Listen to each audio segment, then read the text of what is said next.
This is the yeah. So this is probably my most nostalgic. Say nostalgia, fucking give me nightmares. Oh my god, they go right into it. Yeah. She's a fairy.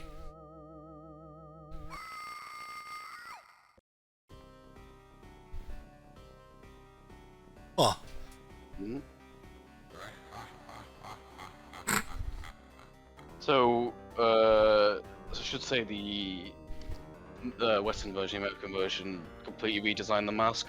So, in the Japanese version, the mask looks very plain, almost like a sort of how do I put this? Like sort of a kabuki kind of mask. Oh. Whereas American version just has a fucking skull face, Right. which is kind of silly looking, but you know, it's so we've upgraded from just a hockey mask, I guess. And then I think Splatterhouse 3 gets like the definitive look for the Terror mask, which is to be used in the 360 game. And Soul Calibur 5. Oh, right. So we've But gone yeah, from seeing this. arcade to a Sega Genesis. Yeah, that's right. And this, like, so I didn't play this when it was new, because it's like, I was 3. But I was like 8 when I first played this. You should be playing this when you're 8. Right, yeah. This is like, I mean, it seems to be cheesy now, but when you're that young and that impressionable, and there's not really like a lot of horror games out there, you know, it's. I guess like Resident Evil shit did exist, but I didn't know. Right. There's people hanging in the intro. Yeah, what the fuck? This really gave me nightmares. I mean, no surprise. Like, holy shit. I think when you're a kid as well, you sort of just imagine this place being real, you know? Especially this game, because it's very, you know, sequential. You know, I think I said this to you once. I like games in singular environments, and this is that to a T. You know, you're not traveling between different locations, you know, you are just progressing gradually towards the house and then through it. So you get a greater sense of, when you're a kid, like an impressible kid, you get a greater sense of place. Yeah. Yeah. Different developer as well, like which I kind of alluded to before. Oh, but similar gameplay style looks like. It's identical. Ha, okay. You even have this like slide kick and everything. Yeah, I don't know why I was yeah, expecting I it to. I was expecting it to kind of change a little bit, but no, it's a Sega Genesis port of Splatterhouse. But I don't think this game's ever been popular with critics because of its simple gameplay. Right. Did you made this stage in Mugen, didn't you? I did, yeah. Remember this? I actually originally bit the sprites for Streets of Rage Remake. Oh. I did like a little side-scrolling gimmicky stage where you could only move on one plane. That's and then right. I just used those same sprite maps with Mugen. That's right, I remember that. Yeah. Little meat goblins having a little meetup. This is like little. This is funny. Jeez. That's so goofy. That's a gross looking thing. Killed it really easily. I don't remember it being that easy. Yeah, this is a game master. Yeah, he's only got 2 hit points. An elevator. There's actually a really cool ROM hack of this, which actually brings the graphics more in line with the first game and gives him back like the normal hockey mask. Huh. If you like consistency, I guess. Woo. These are called screaming memes.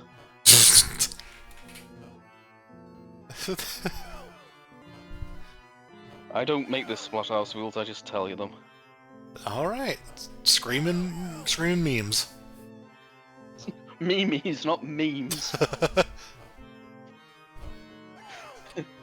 That depends on how you pronounce it. Okay. Don't stop calling these screaming memes. You're gonna ruin them for me. I saw all these all over the fucking Newgrounds. I think this scream would be a good meme though. Like, whoa! Whoa! Woo! Woo! Hey! Oh! Make that sample now. Screaming meme.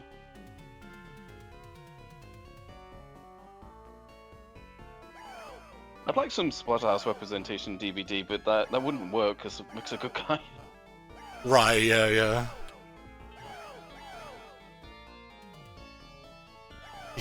Who's the killer? The giant head that we don't know anything about? Only Biggie Man with his like chainsaw arms. Oh god, yeah. We don't need another chainsaw killer in Dead by Daylight, though. True. No, he's got two. He's the first dual wielder. How would he pick them up? That'd be even worse than Chucky. He's just ripping into them as he's carrying them around. Yeah. This one particularly gave me bad dreams. Check this out. Oh god. Jesus God. Ugh. Don't like that.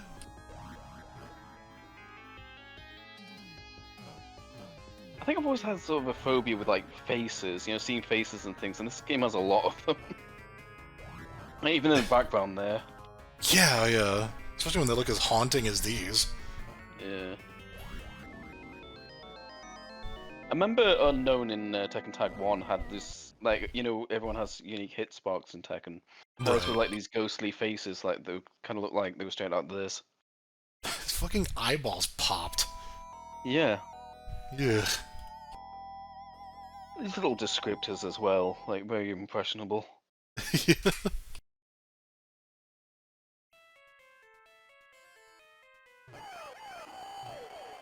The one cool thing about Splatterhouse is, unlike a lot of like old games, is the enemies can also fall prey to the traps. A bit like Home Alone. You're home alone in this mansion. Yeah. Oh no. Yeah, where was? You protect the West Mansion. Harry and Marv are just like, should we do that, please? No.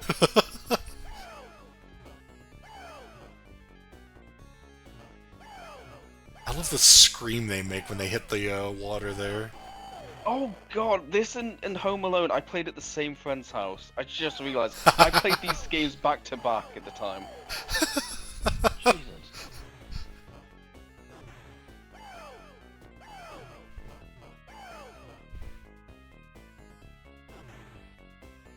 Big fan of houses with traps in them. Yes. There's Kevin right there. Yeah. What the hell's that thing? Jesus Christ. I don't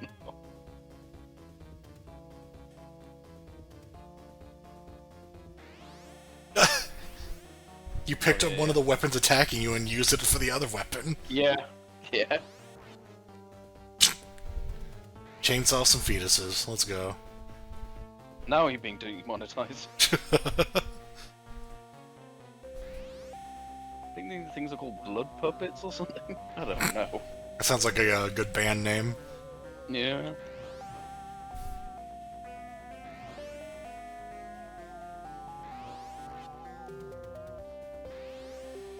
Can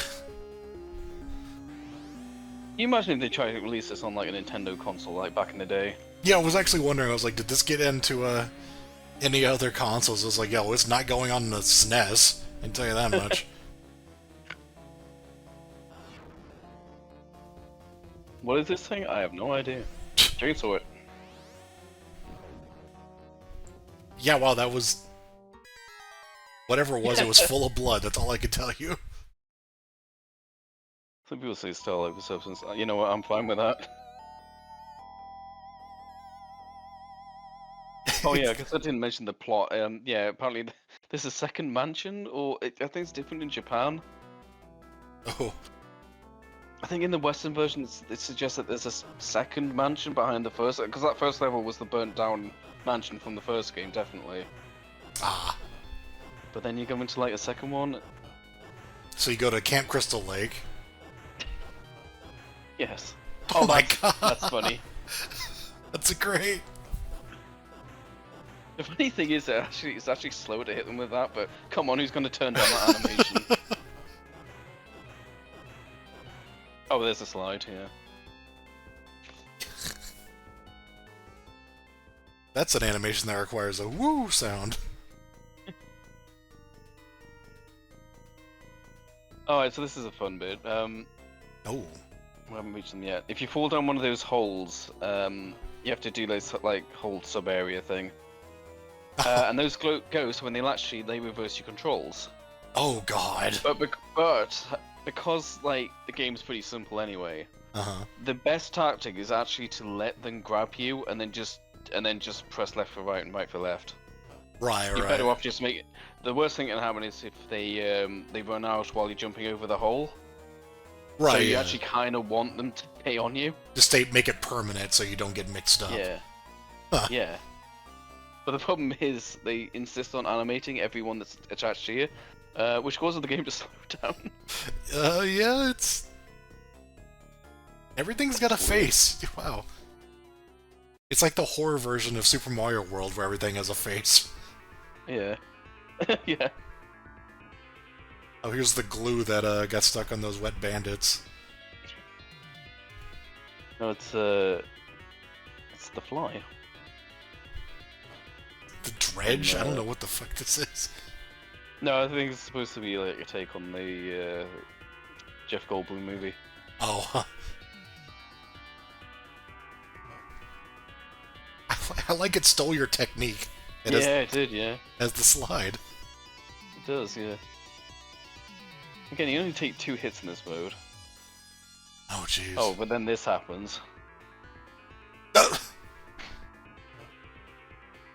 Jeez.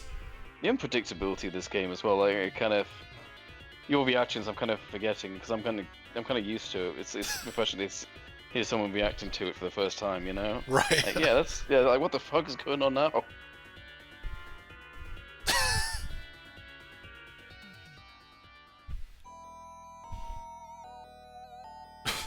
I guess. She might be dead as shit, but she might be in this house. Who knows?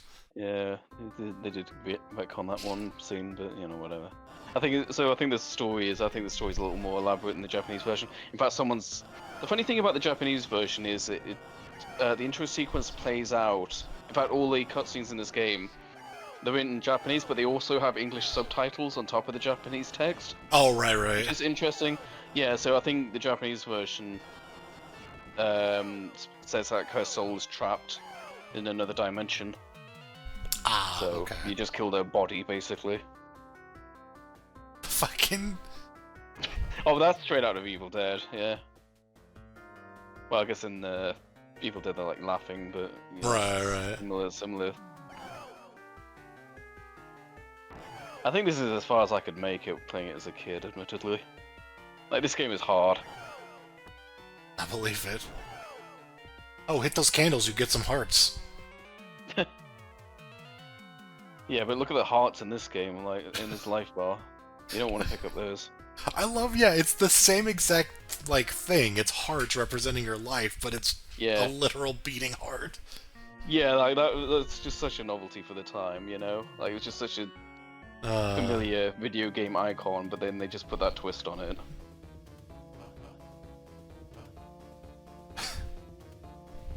Well, these hands have really cute nails. Yeah.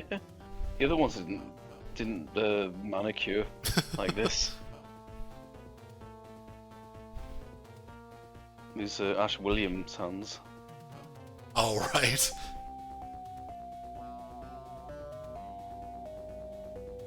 I really like the soundtrack as well. Like, again, it's not something I can listen to casually, admittedly, but nice, spooky music. Yeah.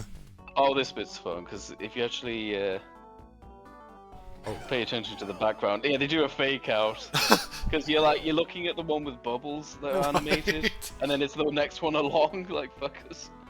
Jeez. Oh, and these skinless variants, you know, it's funny what like a color variation will make them like so much grosser. Yeah. Like they're just like kind of fresh out the vats or whatever.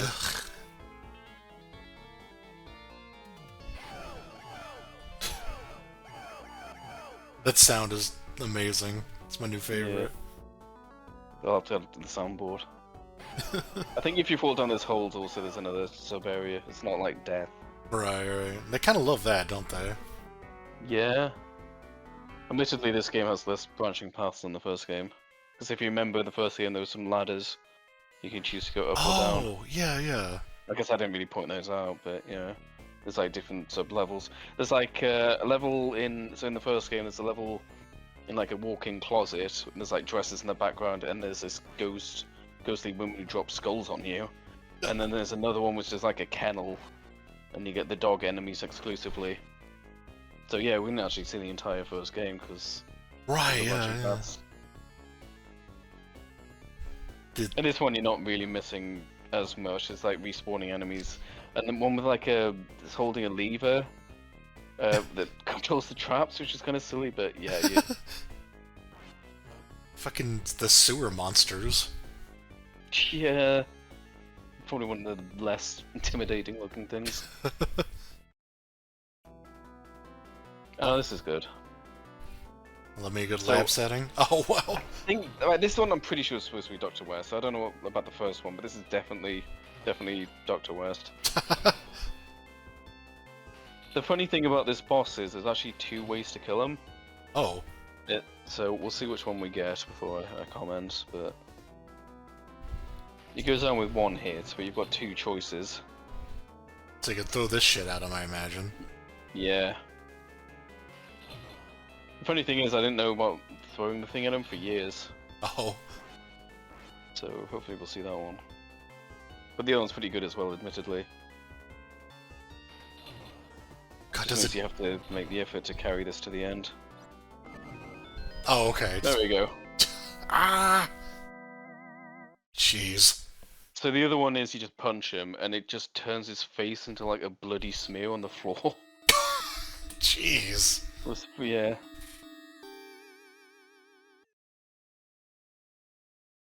Okay. Yeah. Oh, this dialogue coming up, if you can call it that. The fucking Necronomicon reading.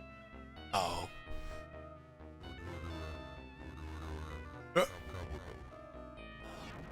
That's all it takes. Shh. Those are the magic words.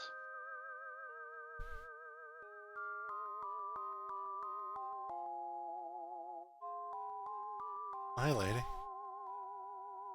Oh, that's that pitch you fell in the intro. Yeah. You're not gonna turn into a monster again, are you? Oh, fuck.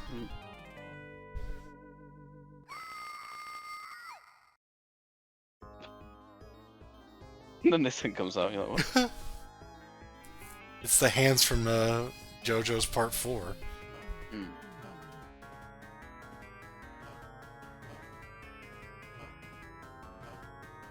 This game's really hard. I mean, it's again like if you know what to do, exactly where to stand and shit. Like, yeah. You know, you can win it every time. But going in blind, Jesus Christ. This reminds me of a fucked up version of Shishka Boss from Kid Chameleon. Yeah, I think it's the same year actually. Yeah. Add that to the list.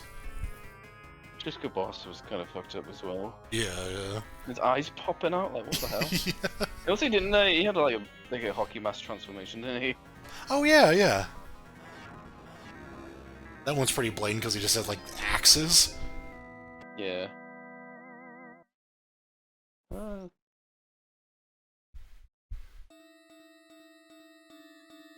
Very anime art. I think when I was younger, like I didn't play either of these games when I was a kid, but I think I like assumed that Splatterhouse and Kid Chameleon had some sort of connection based on like just the very like Jason-esque mask thing they were doing, but yeah, I think they were just just referencing a movie. Yeah. I keep seeing on like Splatterhouse fan sites like, oh yeah, Kid Chameleon references Splatterhouse. I'm like, no it doesn't. Come on. You know, I'd like to think that it does, but come on, let's get real here.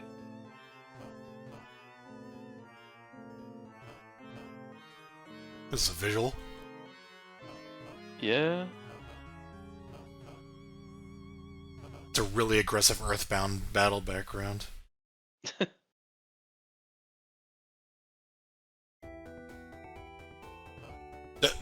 The crystal. Yes. Crash Bandicoot will love that. She's one of the maidens from The Link to the Past.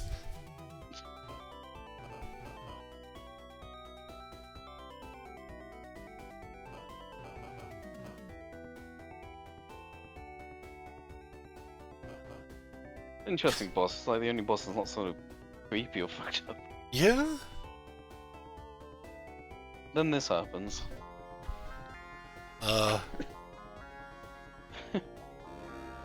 Whoa, what the... Whoa! That's kind of silly.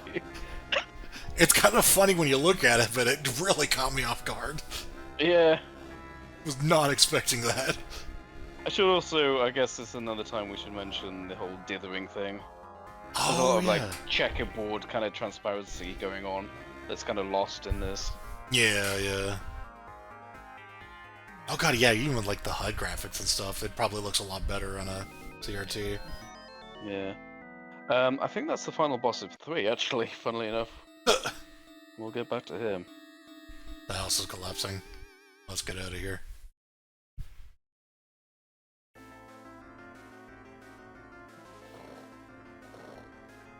Yeah, it's not as cool as the fire, but... just some rocks falling. She's kind of dancing in place over there. Yeah.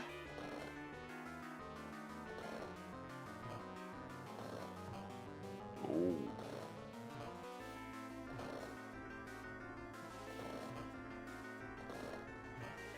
I guess we're not going to hear the Rick Taylor pain sound. Oh, yeah, yeah. Ooh.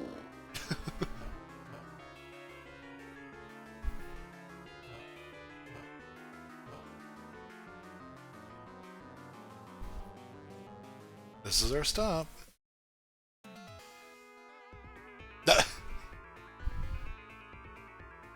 I like this, because... we never defeated him, so... Oh, yeah.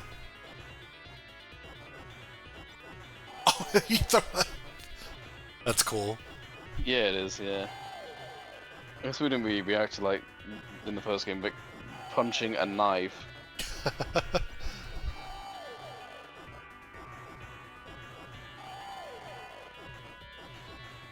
She's chill about all of this. Yeah.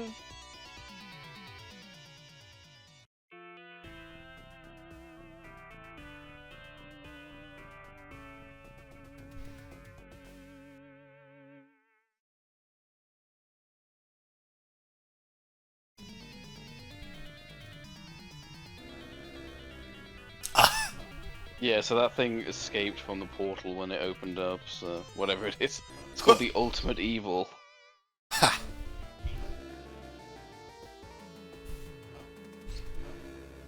I don't even know what to compare it to. It reminds Like me a of thing or something? It reminds me of those things that curse you in Castlevania games, but more Yeah. gory looking. Yeah, like Ectopus. I guess those wolf heads are kind of like the thing. Oh yeah, yeah. Yeah, Right, Fantastic so Four is the this thing. What? This thing, if you don't kill it in time, it respawns and you've got to do the boss all over. Ugh, jeez. Yeah, it's pretty harsh. And this is, yeah, it's making it look easy, but it's not.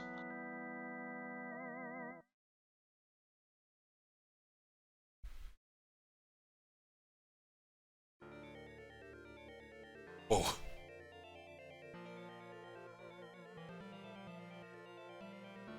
Huh. Yeah.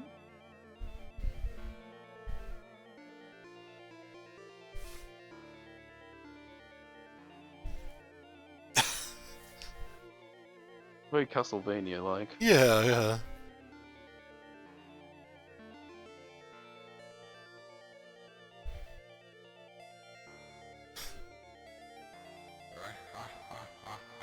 I'm just over here laughing.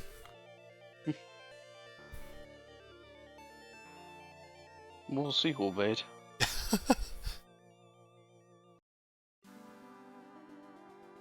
Oh yeah, you don't really see Rick. No, you never see his face. Interesting. Yeah, it's one of those things where, yeah, they just perpetually hit his face until like 360 go.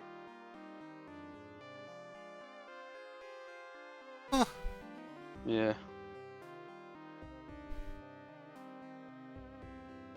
Very interesting series. it is. Yeah, Milky Ico. There's a name I want to point out in these credits.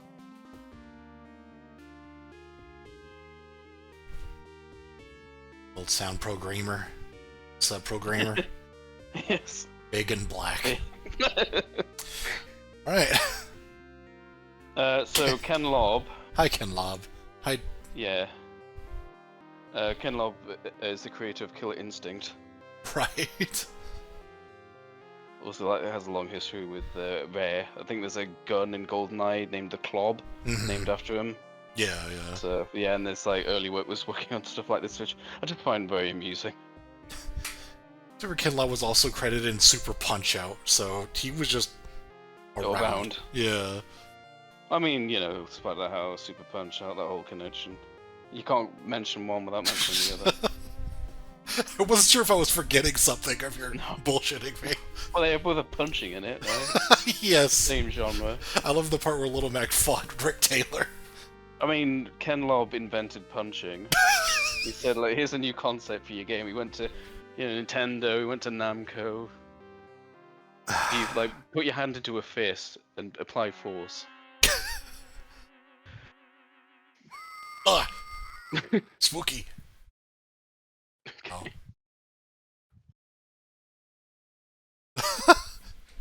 Whip him up. Congratulations, you're immortal.